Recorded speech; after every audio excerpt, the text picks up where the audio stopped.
So good morning guys, dahil sa nanood tayo ng vlog ni Jeff Repairman, ano. So natuto tayong mag-ayos ng washing. Ayan. Shout out Jeff Repairman. Yung mga washing machine. Ayan, salamat at natuto tayo sa vlog mo. Gearbox. Kung kailangan nating papalitan. So sa tagpong ito, Ito na yung hose. Kailangan na rin natin palitan. Sinabay na natin para isang gawa.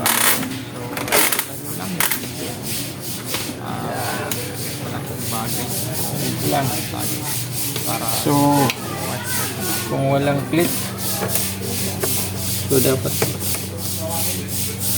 lagyan na lang natin ng tape. Yan. Para humigpit. At yan, bago na yung ating hose.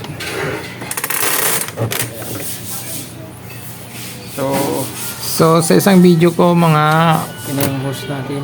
ka TV, so ipapakita ko yung paano magkabit ng gearbox kung maingay yung inyong mga washing machine, at pag umiikot siya parang akala mo may sumasabit sa loob. So papakita ko kung paano gagawin, no. So sa ngayon ito lang muna kung paano magkabit ng hose ng inyong washing machine. Bye bye, thank you, maraming salamat, thank you for watching. Shout out Jeff Repairman.